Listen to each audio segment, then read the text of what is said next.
യേശുവെ നന്ദി, യേശുവെ സ്തുതി.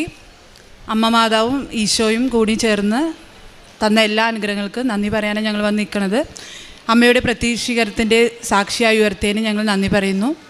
എൻ്റെ പേര് സിമി, ഞാൻ തൃശ്ശൂരിൽ നിന്ന് വരുന്നു. ഇതെൻ്റെ മമ്മിയും ഡാഡിയും ഇവരും തൃശ്ശൂരാണ്, അയ്യന്തോൾ ഇടവകയാണ്. ഞങ്ങൾ മൂന്നാളും സിൽവർ ഉടമ്പടിയിലാണ്. ഞാൻ നവംബർ 2019 ഉടമ്പടി എടുത്തത്. മമ്മിയും ഡാഡിയും മാർച്ചും ഒക്ടോബർ 2021 ഉടമ്പടി എടുത്തത്. സിൽവർ ഉടമ്പടിയിലാണ് ഞങ്ങളുള്ളത്. ഞങ്ങൾ മൂന്നാളും ഒരേ നിയോഗത്തിന് വേണ്ടിയിട്ടാണ് പ്രാർത്ഥിച്ചത്. അതാണ് ഞങ്ങൾ മൂന്നാളും ഒരുമിച്ച് നിന്ന് കാര്യം സാധിച്ച് അമ്മ അനുഗ്രഹിച്ച് പറയാൻ വേണ്ടിയിട്ടാണ് ഇവിടെ നിൽക്കുന്നത്.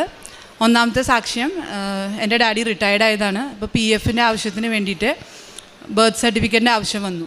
പക്ഷേ ആൾ സീനിയർ സിറ്റിസൺ ആയ കാരണം, എബവ് 60 ആയ കാരണം പണ്ടൊന്നും നമുക്ക് ബർത്ത് സർട്ടിഫിക്കറ്റ് നമുക്ക് ഗവൺമെൻറ്റിൽ നിന്ന് നമുക്ക് കിട്ടാറില്ല. അപ്പോൾ ഈ PFൻ്റെ ആവശ്യത്തിന് നിർബന്ധമായിരുന്നു ബർത്ത് സർട്ടിഫിക്കറ്റ് വേണമെന്ന്. ഞങ്ങൾ മുംബൈയിലാണ് താമസിച്ചിരുന്നത്, ഇപ്പോൾ നാട്ടിൽ സെറ്റിലായതാണ്. അപ്പോൾ പല വെക്കേഷനിലും ഞങ്ങൾ നാട്ടിൽ വന്ന് പോയാലും പല ആൾക്കാർക്കും അപ്പച്ചനെ കണ്ടാൽ ചിലപ്പോൾ തിരിച്ചറിയില്ല എന്നൊരു ഡൗട്ട് ഞങ്ങൾക്ക് ഉണ്ടായിരുന്നു. പക്ഷേ ഞങ്ങൾ അതിന് മുമ്പ് തന്നെ മാതാവിൻ്റെ പത്രം വഴി ഞങ്ങൾ ഇവിടെ വന്ന് ഉടമ്പടി എടുത്തിട്ടുണ്ടായിരുന്നു. ഞാനിതിന് മുമ്പ് ഒരു സാക്ഷ്യം പറഞ്ഞിട്ടുണ്ട്. ഞാൻ ടീച്ചറാണ്. അപ്പോൾ അതിൻ്റെ ഒരു സെറ്റ് എക്സാം, വളരെ ബുദ്ധിമുട്ടുള്ള ഒരു സെറ്റ് എക്സാം പാസ്സാക്കി തന്ന് സാക്ഷ്യം പറഞ്ഞിട്ടുണ്ട്. അപ്പോൾ അതിൻ്റെ വെളിച്ചത്തിൽ ഞങ്ങളത് തന്നെ കണ്ടിന്യൂ ചെയ്യുകയും ചെയ്തു. ഈ ബർത്ത് സർട്ടിഫിക്കറ്റിന് ഞങ്ങൾ ആദ്യമായിട്ട് വില്ലേജ് ഓഫീസറിനാണ് അപ്രോച്ച് ചെയ്തത്. അപ്പോൾ അദ്ദേഹം വളരെ ഇമ്പോസിബിൾ ടാസ്ക്കാണ് പറഞ്ഞത്. അപ്പച്ചൻ്റെ കൂടെ പഠിച്ച ബാച്ചിലെ 2 സ്റ്റുഡൻസിനെ കൊണ്ടുവരുമെന്ന് പറഞ്ഞു. അപ്പോൾ ഞാൻ നേരത്തെ പറഞ്ഞ പോലെ ഞങ്ങൾ മുംബൈയിലായ കാരണം കൂടെ പഠിച്ച സ്റ്റുഡൻസൊക്കെ എവിടെയാണെന്ന് ഞങ്ങൾ അപ്പച്ചനും അറിയില്ല, റിലേറ്റീവ്സിനും അത്ര പറഞ്ഞു തരാനുള്ള അറിയില്ല. അപ്പോൾ ഞങ്ങളങ്ങനെ ഒരു ദിവസം ഇതുപോലെ തന്നെ വില്ലേജ് ഓഫീസിൽ പിന്നെയും പോയി, സർ വേറെ എന്തെങ്കിലും കൺസെഷൻ ഞങ്ങൾക്ക് തരാൻ പറ്റുമോ, ഇത് കമ്പൽസറി ആണോ എന്ന് ചോദിച്ചപ്പോൾ സർ ഇല്ല, പറ്റില്ല, അന്ന് പഠിച്ച സ്റ്റുഡൻറ്റ് ഇതെല്ലാം അറിയാൻ വേണ്ടിയിട്ട് 2 വിറ്റ്നസിനെ വേണമെന്ന് പറഞ്ഞു. അപ്പോൾ ഞങ്ങളന്ന് വില്ലേജ് ഓഫീസറെ പുറത്ത് നിന്ന് മാതാവിൻ്റെ കാശുരൂപം പിടിച്ച് പ്രാർത്ഥിച്ചപ്പോൾ ഒരു സർപ്രൈസ് പോലെ, അല്ലെങ്കിൽ ഒരു സഡനായിട്ട് ഡാഡിയുടെ കൂടെ പഠിച്ച ഒരാവശ്യം ഉണ്ടായിരുന്നില്ല. പക്ഷേ അയാൾ എന്തോ കാര്യത്തിന് ഓഫീസിൽ വന്ന് ഡാഡീനെ തിരിച്ചറിയുകയും ഡീറ്റെയിൽസ് ചോദിക്കുകയും ചെയ്തപ്പോൾ ആൾ പറഞ്ഞു, ഓ ശരി, അപ്പോൾ എനിക്ക് ഈ ഒരു ആവശ്യത്തിന് വന്ന കാരണം എനിക്ക് എത്ര ആളെ വേണം, ഞാൻ നിങ്ങളെ സംഘടിപ്പിച്ച് തരാമെന്ന് പറയുകയും ചെയ്തു. അപ്പോൾ ഞങ്ങൾക്ക് വലിയ സന്തോഷമായി. അപ്പോൾ അവർ തന്നെ ഞങ്ങളെ പഠിച്ച സ്കൂളിൽ കൊണ്ടുപോയി ഞങ്ങൾക്ക് ബർത്ത് സർട്ടിഫിക്കറ്റ്, അറിയാലോ സീനിയർ സിറ്റിസനാന്ന് പറഞ്ഞാൽ പണ്ടത്തെ അഡ്മിഷൻ രജിസ്റ്ററിൽ നിന്ന് TC എടുത്തിട്ട് വേണം ബാക്കി പ്രൊസീജിയർ എടുക്കാൻ. അപ്പോൾ ഞങ്ങൾക്ക് കൃത്യമായിട്ട് ആ ചേട്ടൻ വന്ന് ഞങ്ങളെ ദൂതനെ പോലെ, ജോസഫ് അച്ഛൻ എപ്പോഴും പറഞ്ഞ നിനക്ക് മുമ്പേ ഞാനൊരു ദൂതനെ അയച്ച് കാര്യങ്ങൾ ശരിയാക്കി തരുമെന്ന് പറയാറുണ്ട്. അപ്പോൾ അത് പ്രകാരം ആ ചേട്ടൻ ഞങ്ങളെ നമ്മളെ സ്കൂളിലേക്ക് കൊണ്ടുപോവുകയും കൃത്യമായിട്ട് അവിടുത്തെ ക്ലർക്കിനെ ഞങ്ങൾ കാണുകയും, അവിടെയും വേറെ ഒരു അത്ഭുതം കണ്ടത്, കൃത്യമായിട്ട് ഞങ്ങൾ ഏജ് പറഞ്ഞു കൊടുത്തപ്പോൾ അതിന് അവിടുത്തെ PUന് ജസ്റ്റ് ഒരു രജിസ്റ്ററിൽ കൈവച്ചു. അതിൽ ഒരു 7th or 8th പേജിൽ അപ്പച്ചൻ്റെ പേരുണ്ടായിരുന്നു. അപ്പോൾ അത് വലിയ സന്തോഷമായി. അത് ഞങ്ങൾക്ക് തരികയും ചെയ്തു. ഞങ്ങൾ വില്ലേജ് ഓഫീസറിൽ ഈ പറഞ്ഞ പോലെ ഞങ്ങൾക്ക് 2 പേരെ കൊണ്ടുവരുമെന്ന് പറഞ്ഞ സ്ഥലത്ത് ഞങ്ങൾക്ക് ഒരുപാട് പേരെ ഞങ്ങൾക്ക് റാലിക്ക് കൊണ്ടുപോകാനുള്ള ആൾക്കാരെ ഞങ്ങൾക്ക് വില്ലേജ് ഓഫീസിലേക്ക് കിട്ടി. പക്ഷേ ഞങ്ങൾ 2 ആളെ ഞങ്ങൾ കൊണ്ടുപോയി. ഞങ്ങൾക്ക് ബർത്ത് സർട്ടിഫിക്കറ്റ് 2023 കിട്ടുന്നത്. അപ്പോൾ ഞങ്ങൾ 2 വർഷം വളരെ പ്രാർത്ഥിച്ച്, കൊറോണ ആ സമയത്തൊക്കെ നിരന്തരം പ്രാർത്ഥിക്കുകയും ഇവിടെ അലൗഡ് അല്ല, പക്ഷേ ഞങ്ങൾ പുറത്ത് വന്ന് പ്രാർത്ഥിക്കുകയും ഈ നിയോഗത്തിന് ഞങ്ങൾ 3 ആൾ പ്രാർത്ഥിക്കുകയും ചെയ്യുന്നുണ്ടായിരുന്നു. അതിൻ്റെ ഫലമായി 2023 വെയിറ്റ് ചെയ്തിട്ടാണ് ഞങ്ങൾക്ക് മാതാവ് അത് സാധിച്ചു തന്നത്. രണ്ടാമത്തെ സാക്ഷി എന്ന് പറയുമ്പോൾ, എൻ്റെ ഡാഡിയുടെ വീട്ടിലെ പാർട്ടീഷനെ പറ്റി കുറച്ച് തർക്കങ്ങളുണ്ടായിരുന്നു. ആരും അങ്ങോട്ട് വിട്ടുകൊടുക്കാത്തൊരവസ്ഥ. ഞങ്ങൾ പുറത്തായ കാരണം ഞങ്ങളോട് കോപ്പറേറ്റീവ് ചെയ്യാൻ കുറച്ച് ബ്രദേഴ്സിന് കുറച്ച് വിഷമമായിരുന്നു. അപ്പോൾ അതും ഞങ്ങൾക്ക് വലിയ ബുദ്ധിമുട്ടായിരുന്നു. പക്ഷേ ഞങ്ങൾ മാതാവിനോട് പറഞ്ഞ മാതിരി മാതാവിനെ ഞങ്ങൾ സമർപ്പിച്ചു. അപ്പോൾ ഞങ്ങളെ പല ആൾക്കാരും ഞങ്ങളെ അഡ്വൈസ് ചെയ്തു, നിങ്ങൾ പോയി കേസ് കൊടുക്കൂ, കേസ് കൊടുത്താൽ നമുക്ക് ഇത് എന്തെങ്കിലും ഒരു തീരുമാനമാക്കി തരാമെന്ന് ഞങ്ങളെ ഉപദേശിക്കുകയും ചെയ്തു. പക്ഷേ ഞങ്ങൾ അന്നും ഇന്നും ഞങ്ങളെന്നും മാതാവിൻ്റെ സ്വന്തം ആൾക്കാരാണ്. അപ്പം ഞങ്ങളെപ്പോഴും ഈ കേസിനൊക്കെ പോകാമെന്ന് പറഞ്ഞാൽ, സ്വന്തം ആൾക്കാരെതിരെ പോകാമെന്ന് പറഞ്ഞാൽ ഞങ്ങൾക്കത് ഭയങ്കര വിഷമമുള്ള കാര്യമായിരുന്നു, പ്രത്യേകിച്ച് അപ്പച്ചൻ. അങ്ങനെ ഞങ്ങൾ മുട്ടിപ്പായി ഞങ്ങൾ പ്രാർത്ഥിച്ചു. ഒരേ ദിവസം ഞങ്ങൾ 3 ആൾ ഇതുപോലെ തന്നെ വെഞ്ചരിച്ച കാശുരൂപം മാതാവിൻ്റെ ഉടമ്പടി തൈലവും ഉപ്പും കൊണ്ട് ഞങ്ങൾ വില്ലേജ് ഓഫീസറിൻ്റെ പുറത്ത് നിൽക്കുകയും പ്രാർത്ഥിച്ച് നിന്ന് ഞങ്ങളുടെ ടേൺ വന്നപ്പോൾ ഞങ്ങൾ ചെന്ന് അവതരിപ്പിക്കുകയും ചെയ്തപ്പോൾ വില്ലേജ് ഓഫീസർ ഞങ്ങൾക്ക് ഇതുപോലെ കുറേ ഇമ്പോസിബിൾ ടാസ്കുകൾ പറഞ്ഞു തന്നു. അതനുസരിച്ച് ഞങ്ങൾ തൊട്ട് അപ്പുറത്ത് ഒരു 3-4 ആധാരം എഴുതുന്ന ഓഫീസുണ്ട്. അപ്പോൾ അവിടെ ആരെങ്കിലും അപ്രോച്ച് ചെയ്ത് നിങ്ങൾ സൊല്യൂഷൻ കണ്ടെത്തുമെന്നാണ് വില്ലേജ് ഓഫീസർ ഞങ്ങൾക്ക് പറഞ്ഞു തന്നത്. പക്ഷേ ഈ 4-5 ബോർഡ് കണ്ടപ്പോൾ ഏത് സ്ഥലത്ത് പോകണമെന്ന് ഞങ്ങൾക്ക് ഒരു നിശ്ചയമില്ല. ആരാണ് ഞങ്ങളെ അവിടെ സഹായിക്കുക ഇരിക്കുന്ന ദൂതെന്ന് ഞങ്ങൾക്ക് അറിയില്ല. ഞങ്ങൾ പുറത്ത് ഈ ആധാർ ഓഫീസ് 4-5 ഒരേ ലൈനിലാണ്. അപ്പോൾ ഞങ്ങൾ പുറത്ത് നിന്ന് ഞങ്ങൾ പ്രാർത്ഥിച്ച് ഞങ്ങൾക്കൊരു ബോർഡ് കണ്ടപ്പോൾ എന്തോ ഒരു ആകർഷണം തോന്നി. ഞങ്ങൾ കൃത്യം ആധാർ ഓഫീസിലേക്ക് പോവുകയും ചെയ്തു. അവിടുത്തെ സാറിനോട് ഞങ്ങളുടെ കാര്യങ്ങൾ പറഞ്ഞപ്പോൾ അപ്പച്ചൻ്റെ വീട്ടുപേരും അപ്പച്ചൻ്റെ പേരും ഒക്കെ പറഞ്ഞപ്പോൾ അദ്ദേഹത്തിന് ഓർമ്മ വന്നു ആ ഡോക്യുമെൻറ്റേഷൻ ചെയ്തത് അദ്ദേഹമാണ്. അപ്പോൾ അദ്ദേഹം ഒരു ദൂതനെ പോലെ ഞങ്ങളോട് പല കാര്യങ്ങൾ പറഞ്ഞു തന്നു. അപ്പോൾ അദ്ദേഹം പറഞ്ഞു, ഞാനാണ് ഡോക്യുമെൻറ്റേഷൻ ചെയ്തത്, നിങ്ങൾ ഇന്ന സർട്ടിഫിക്കറ്റ് കൊണ്ടുവരാണെങ്കിൽ ഞാനത് ഉറപ്പായി നിങ്ങളുടെ അവസ്ഥ എനിക്കറിയാം, ഞാൻ ഉറപ്പായി തരാമെന്ന് പറഞ്ഞു. അപ്പോൾ ഞങ്ങൾക്കത് വലിയ സന്തോഷമായി. അതനുസരിച്ച് ഞങ്ങൾ പല വില്ലേജ് ഓഫീസുകൾ ഇതുപോലെ തന്നെ പല സ്ഥലത്തും വെയിറ്റ് ചെയ്ത് അവരെ ടേൺ നോക്കി എളിമയോട് നിന്ന്, മാതാവ് പറഞ്ഞ പോലെ എളിമയോടെ നിന്ന് അവർ ഞങ്ങൾക്ക് ഈ പറഞ്ഞ പോലെ ഞങ്ങൾക്ക് സർട്ടിഫിക്കറ്റ്സൊക്കെ തരികയും അതുകൊണ്ട് ഞങ്ങൾ ആധാർ ഓഫീസിൽ പോവുകയും കൃത്യമായിട്ട് സർട്ടിഫൈഡ് കോപ്പി തന്നെ ഞങ്ങൾക്ക് ലഭിക്കുകയും ചെയ്തു. അത് കാരണം ഞങ്ങൾക്ക് പാർട്ടീഷൻ്റെ ഭാഗം ഡാഡിക്ക് കിട്ടുകയും ചെയ്തു. ഇതുകൂടാതെ ഞങ്ങൾക്ക് പല അനുഗ്രഹങ്ങളും മാതാവ് തന്നിട്ടുണ്ട്. മാതാവ് ഞങ്ങളുടെ വീട്ടിൽ പല പ്രാവശ്യം വന്നിട്ടുണ്ട്. പണ്ടൊക്കെ മാതാവ് എനിക്ക് പ്രത്യേകിച്ച് അടയാളങ്ങൾ കിട്ടാറുണ്ട്. പക്ഷെ അന്ന് എനിക്ക് മനസ്സിലാവാറില്ല. അന്ന് ഞാൻ ഉടമ്പടിയിലല്ല. മാതാവിനെ പണ്ട് ഞങ്ങൾ ഈ കടലിൻ്റെ മീതെ നിൽക്കണത് കണ്ടിട്ടുണ്ട്. പിന്നെ വെള്ളം ഇങ്ങനെ ഉയരുമ്പോൾ മാതാവ് ഇങ്ങനെ റൈറ്റ് ഹാൻഡ് ഇങ്ങനെ ഫ്രണ്ടിലേക്ക് ഇങ്ങനെ കണ്ടിട്ടുണ്ട്. അപ്പോൾ ഒന്നും ഞങ്ങൾക്ക് അറിയില്ല അതെന്താണ് 2014. അപ്പോൾ എന്താണെന്ന് ഞങ്ങൾക്ക് അറിയില്ല. പക്ഷേ ഞങ്ങൾ 2019 ഇവിടെ വന്ന് ഈ രൂപം കണ്ടപ്പോഴാണ് ഞങ്ങൾക്ക് മനസ്സിലായത് ഞങ്ങൾക്ക് ഇനി ജീവിതത്തിൽ ദുരന്തങ്ങളോ എന്തെങ്കിലും വരുന്നെങ്കിൽ നമുക്ക് ടേൺ ആവാം, അല്ലെങ്കിൽ നമുക്ക് ഡിപ്പെൻഡ് ചെയ്യാൻ ഒരു രൂപം ഒരാൾ ഓൾറെഡി ഞങ്ങൾക്ക് വേണ്ടി കേരളത്തിൽ കാത്തിരിക്കുന്നുണ്ട്. അതുപോലെ തന്നെ ഞാൻ പറഞ്ഞ പോലെ തന്നെ പല പ്രാവശ്യവും ഡാഡിക്കും മമ്മിക്കും എനിക്കും മാതാവിനെ അനുഭവപ്പെട്ടിട്ടുണ്ട്. ഞങ്ങൾ 2024 തൊട്ട് സാക്ഷ്യം പറയാൻ ട്രൈ ചെയ്യാണ്. ഞങ്ങളുടെ അപ്പച്ചൻ്റെ പാർട്ടീഷൻ്റെ സർട്ടിഫിക്കറ്റൊക്കെ 2024 കിട്ടി. പക്ഷേ ഞങ്ങൾ പല പ്രാവശ്യം കൗണ്ടറിൽ വന്ന് ചോദിക്കുമ്പോൾ പല തിരക്കും അങ്ങനത്തെ പല അവസ്ഥകളിലൂടെ വന്നപ്പോൾ ഞങ്ങളെ മാറ്റി നിർത്തുകയാണ് ചെയ്യുക. കഴിഞ്ഞ 2 ആഴ്ച മുമ്പ്, ഇപ്പോൾ പുതുക്കണ ഡേറ്റാണ് ഇന്നിപ്പോൾ, ഞങ്ങൾ പുതുക്കാൻ വേണ്ടിയിട്ടാണ് വന്നത്. പക്ഷേ ഇന്ന് സാക്ഷ്യം പറയാൻ പറ്റുമോ എന്ന് ഞങ്ങൾ വിചാരിച്ചില്ല. അപ്പോൾ 2 ആഴ്ച മുമ്പ് ഞാൻ ഉറങ്ങണ സമയത്ത് ഞാൻ കാണാണ്, ഞാൻ ജോസഫ് അച്ഛൻ അൾത്താരയിൽ നിൽക്കുന്നുണ്ട്, ഞാൻ താഴെ നിൽക്കുന്നുണ്ട്, ഞാൻ മുട്ടുകുത്തി നിൽക്കുന്നുണ്ട്. അപ്പോൾ എൻ്റെ വിചാരം ഉറങ്ങിയിട്ടപ്പോൾ ഞാൻ വിചാരിച്ചു എനിക്ക് എന്തെങ്കിലും ഒരു കാര്യം അച്ഛനോട് വന്ന് കൺഫേം ചെയ്യാനുണ്ടാവും. അതാവും ഞാൻ അങ്ങനെ ഒരു ദൃശ്യം അല്ലെങ്കിൽ ഒരു സീൻ മാതാവ് എനിക്ക് കാണിച്ചെന്ന് വിചാരിച്ചു. പക്ഷേ ഇന്നാണ് എനിക്കിവിടെ വന്നപ്പോൾ ഞാൻ ഇന്ന് ജസ്റ്റ് ചോദിച്ചപ്പോൾ സിസ്റ്റർ പറഞ്ഞു, ഓ ശരി എനിക്ക് സാക്ഷ്യം പറയാമല്ലോ. അപ്പോൾ ഇന്നാണ് എനിക്ക് ആ ഒരു വിഷൻ്റെ ഇൻറ്റർപ്രിട്ടേഷൻ ഇന്നാണ് മനസ്സിലായത്. ഇന്നാണ് മാതാവ് ഞങ്ങളെ ഒരുക്കിയത്. പിന്നെ പല ഇപ്പോൾ ഒരു 2 മാസം മുമ്പ് ഞങ്ങൾ 5 മണി 5:15 ഞങ്ങൾ എനിക്ക് പ്രത്യക്ഷീകരണത്തിൻ്റെ പ്രാർത്ഥന ചെല്ലാൻ വേണ്ടി ഞങ്ങൾ ഇറങ്ങും. ഞാൻ മുകളിലാണ് ഉറങ്ങുന്നത്. അപ്പോൾ മുകളിൽ നിന്ന് ഞങ്ങൾ താഴെ വരുമ്പോൾ ഒരു 5 മിനിറ്റ് മുമ്പ് ഞാനൊരു സ്വപ്നം കാണാണ്. ആരാന്ന് എനിക്കറിയില്ല. താഴെ വീണിട്ട് കറക്റ്റ് റൈറ്റ് സൈഡിൽ വലിയൊരു സ്വെല്ലിങ് വന്നിട്ടുണ്ട്. അപ്പോൾ ഞാനത് എൻ്റെ മനസ്സിലെ അപ്പച്ചനാണ് എനിക്ക് തോന്നിയത്. അപ്പച്ചനാവോ? ഞാൻ ഇറങ്ങി വന്നിട്ട് ആദ്യം അപ്പച്ചനെ ചെക്ക് ചെയ്തു, ഇതങ്ങനെയാണോ? അപ്പോൾ ഡാഡി പറഞ്ഞേ ഇല്ല, എനിക്കൊന്നും കുഴപ്പമില്ല എന്ന് പറഞ്ഞു. അത് കഴിഞ്ഞിട്ട്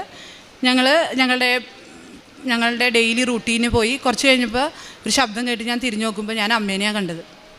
അമ്മേനെ കണ്ടപ്പോൾ കൃത്യം ഞാൻ സ്വപ്നത്തിൽ കണ്ട അതേ സൈഡിൽ അത്രയും അത്രയും സ്വെല്ലിങ്, ഞാൻ സ്വപ്നത്തിൽ കണ്ട അത്രയും സ്വെല്ലിങ് അമ്മയുടെ ഫേസിലുണ്ട്. പക്ഷേ ഞാൻ ആദ്യമായിട്ടാണ് ഇങ്ങനെ ഒരു എമർജൻസി സിറ്റുവേഷൻ ഹോസ്പിറ്റലിൽ പോകാൻ ഫേസ് ചെയ്യുന്നത്. പക്ഷേ എനിക്ക് അറിയില്ല, എനിക്കൊരു പേടിയുമില്ല.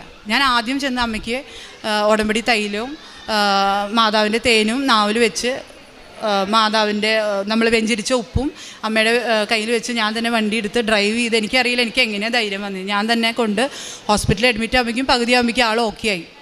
അവിടെ ചെന്നപ്പോൾ എല്ലാ ടെസ്റ്റും നോർമലായിരുന്നു. അപ്പോൾ ഞാൻ മനസ്സിലാക്കുന്നത് എൻ്റെ ജീവിതത്തിലെ ഒരു ദുരന്തം എന്തെങ്കിലും വരികയാണെങ്കിൽ മാതാവ് എന്നെ കരുതലോടെ അത് മുൻകൂട്ടി എനിക്കൊരു വിഷൻ തരുന്നുണ്ട്. അതെൻ്റെ യോഗ്യതയോണ്ടല്ല, എനിക്കറിയില്ല മാതാവ് എന്നെ എന്തിനാണ് ഇത്രയും സ്നേഹിക്കുന്നതെന്ന് എനിക്കറിയില്ല. ഞങ്ങൾ പ്രാർത്ഥിക്കാറുണ്ട്. ഞാൻ മാതാവിൻ്റെ ചെറുപ്പം തൊട്ട് തന്നെ വലിയ ഭക്തിയാണ്. പക്ഷേ മാതാവ് ഒരു വല്ലാത്ത രീതിയിലാണ് ഞങ്ങളെ അച്ഛൻ പറഞ്ഞ പോലെ എയർ ലിഫ്റ്റ് ചെയ്യുന്നത്. Not by merit, by grace. ഇപ്പോൾ എൻ്റെ സാക്ഷ്യം കേട്ടപ്പോൾ നിങ്ങൾക്ക് മനസ്സിലായിട്ടുണ്ടോ, ഞങ്ങൾ 0 മെറിറ്റുള്ള ആൾക്കാരാണ്. പക്ഷേ മാതാവ് അത് എങ്ങനെയോ ഞങ്ങളെ എയർ ലിഫ്റ്റ് ചെയ്ത് കൊണ്ടുവരികയാണ്. പിന്നെ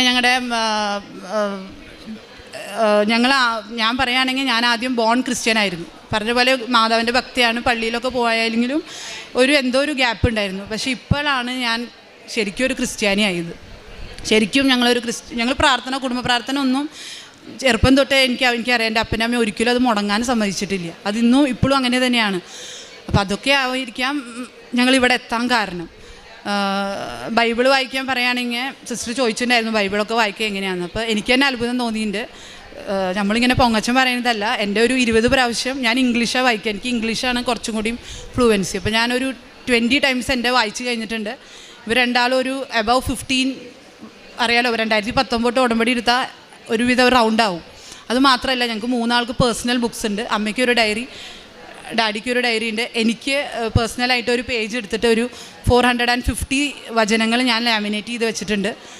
യാത്ര ചെയ്യുമ്പോഴും കാലത്ത് ക്ലാസ്സിൽ പറഞ്ഞ പോലെ നമ്മൾ എന്ത് ജോലിയിലായിരിക്കുമ്പോൾ ചില വചനങ്ങൾ നമ്മുടെ തലയിൽ ഇങ്ങനെ നടക്കുമ്പോൾ നമ്മളത് പറഞ്ഞുകൊണ്ടേയിരിക്കും. അപ്പോൾ ഞാനതെന്നും എക്സാമിന് പ്രിപ്പയർ ചെയ്യുന്ന പോലെ ഞാൻ റിവൈസ് ചെയ്യാറുണ്ട്. കാരണം 350 വചനങ്ങളൊക്കെ പഠിക്കുമ്പോൾ അത് മറന്നു പോകുമ്പോൾ എനിക്ക് ഭയങ്കര വിഷമമാണ്. കാരണം ഇത്രയും പഠിച്ചുണ്ടാക്കിയത് മറന്നു പോകുമല്ലോ. അപ്പോൾ ഞാൻ എന്നും എക്സാമിന് പോലെ ഞാൻ പഠിക്കും. അപ്പോൾ ഞാൻ എന്നും സ്റ്റാഫ് റൂം, ഞാൻ ടീച്ചറാന്ന് പറഞ്ഞ പോലെ സ്റ്റാഫ് റൂമിലിരുന്ന് വായിക്കുമ്പോൾ എൻ്റെ ടീച്ചേഴ്സ് എന്നെ കളിയാക്കും. നിനക്ക് നാളെ എക്സാം ആണോ സിമി, നീ എന്നും അതെന്നെ പഠിച്ചുകൊണ്ടിരിക്കുന്നു. അല്ലെങ്കിൽ ഞാൻ ബൈബിൾ വായിക്കുമ്പോൾ അവർ പറയും. പക്ഷേ ഇപ്പോൾ നമ്മുടെ ജീവിതത്തിൽ ഉണ്ടാവുന്ന മാറ്റങ്ങളും നമുക്ക് ഉണ്ടാവുന്ന മാറ്റങ്ങൾ കണ്ട് അവർക്കും സിമി ഞങ്ങളും ആലപ്പുഴയിൽ എപ്പോൾ വന്നാലും ഞങ്ങൾ ഇവിടെ അവർ വരികയും ചെയ്യും, എന്നോട് പറയാണ്ട് വരികയും ചെയ്യും. വന്നിട്ട് ഞങ്ങൾ പോയിണ്ടായിരുന്നു പറയും. ഞങ്ങൾ പല ആൾക്കാരും നോൺ ക്രിസ്ത്യൻസിനെ ഞങ്ങളിവിടെ കൊണ്ടുവരല്ല, ഞങ്ങൾ പറയാണ്ട് തന്നെ അവർ വന്ന് ഞങ്ങളുടെ ലൈഫിൻ്റെ വിറ്റ്നസ് കണ്ടിട്ട് അവർ സാക്ഷി എടുത്തിട്ടുണ്ട്. കാരുണ്യ പ്രവർത്തികൾ, പ്രേക്ഷിത പ്രവർത്തനം എന്ന് പറഞ്ഞാൽ ഞങ്ങൾ മൂന്നാളും ഉടമ്പടിയിലായാലും. കാരണം ഞങ്ങൾക്ക് ഒരു 9 ബണ്ടിൽ പേപ്പേഴ്സ് കിട്ടും. അപ്പോൾ ഞങ്ങൾ 3 ഡയറക്ഷനിലേക്ക് ഞങ്ങൾ 2 ദിവസത്തിൻ്റെ ഉള്ളിൽ എല്ലാ സ്ഥലത്തും ഞങ്ങൾ അർഹതപ്പെട്ടുള്ള ആൾക്കാരെ ഞങ്ങൾ കൊണ്ടെത്തിച്ചിട്ടുണ്ട്. ഞങ്ങൾ മാതാവിൻ്റെ ചിലർ ചോദിക്കുക എന്താണെന്ന് ചോദിക്കുമ്പോൾ ഞങ്ങളത് പറഞ്ഞു കൊടുക്കാറുണ്ട്. ചിലർ വേണ്ടാന്ന് പറയുമ്പോൾ ഞങ്ങൾ സ്മൈൽ ചെയ്തിട്ട് ഓക്കെ വേറെ അടുത്ത ആൾക്ക് ഞങ്ങൾ അപ്രോച്ച് ചെയ്യാറുണ്ട്. അതിതുവരെ മുടക്കിയിട്ടില്ല. ഒരു പേപ്പർ ഞങ്ങളുടെ വീട്ടിൽ പെൻഡിങ്ങും വെച്ചിട്ടില്ല. പിന്നെ കാരുണ്യപ്രവർത്തനം എന്ന് പറഞ്ഞാൽ പണ്ട് ഞങ്ങൾ ബസ് സ്റ്റാൻഡിലും അങ്ങനെ പല സ്ഥലത്ത്, തൃശ്ശൂർ, പുത്തമ്പള്ളിയിലും അങ്ങനെ പല സ്ഥലങ്ങളിൽ ഭിക്ഷക്കാരി ഇരിക്കുമ്പോൾ ഞങ്ങൾ പൊതിച്ചോറ് ഞങ്ങൾ കൊണ്ടു കൊടുക്കാറുണ്ട്. പക്ഷെ അത് കഴിഞ്ഞിട്ട് പിന്നെ ഈ പ്ലാസ്റ്റിക്കിലാണ് നമുക്ക് ചില പാക്ക് ചെയ്ത് തരാം. അപ്പോൾ അത് പോലീസുകാർ പ്രശ്നം ഉണ്ടാക്കണം തുടങ്ങിയപ്പോൾ ഞങ്ങൾക്ക് അത് കൊടുക്കാൻ പറ്റില്ല. അപ്പോൾ ഞങ്ങൾ എന്ത് ചെയ്യുന്ന വെച്ചാൽ അതും മാതാവിൻ്റെ ഒരു ഇനി എന്ത് ചെയ്യും ഞങ്ങൾ ചിന്തിക്കുമ്പോഴാണ് ഒരു ആക്സിഡൻ്റലി അല്ലെങ്കിൽ കോയിൻസിഡൻ്റലി ഞങ്ങളുടെ പള്ളിയോട് ചേർന്നൊരു ഓർഫനേജ് എന്ന് പറയാൻ പറ്റില്ല, ചിൽഡ്രൻസ് ഹോം വരികയും ചെയ്തു. അവിടെ ഒരു 10-40 മക്കളുണ്ട്. അപ്പോൾ അവർക്ക് അവിടെ ഞങ്ങൾ പോവുകയും ആവശ്യമായ ഗ്രോസറി അവിടുത്തെ സിസ്റ്റേഴ്സിനോട് ചോദിച്ച് ഞങ്ങൾക്ക് വലിയ പണക്കാരല്ല ഞങ്ങൾ, പക്ഷേ ഞങ്ങളെ കൊണ്ട് കഴിയുന്നത് ഞങ്ങൾ അവർക്ക് ചെയ്തു കൊടുക്കുകയും ചെയ്യാറുണ്ട്.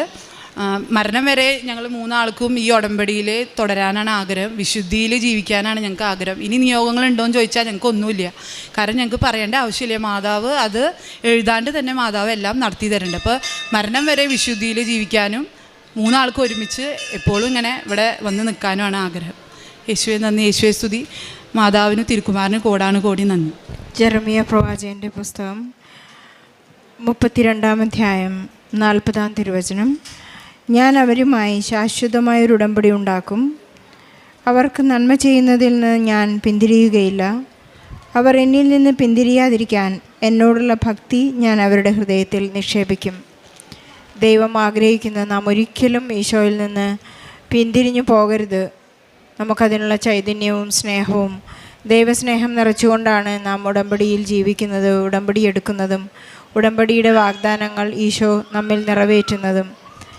ഈശോ വാഗ്ദാനങ്ങളിൽ വിശ്വസ്തനാണെന്ന് ഓരോ സാക്ഷ്യത്തിലും നമുക്ക് കേൾക്കാൻ സാധിക്കും. ഉടമ്പടി എടുക്കുമ്പോൾ നമുക്കുണ്ടാകുന്ന ആ ഒരു ആത്മീക ബോണ്ട്, ആ ബന്ധം അത്രയ്ക്കും ആഴമുള്ളതാണ്.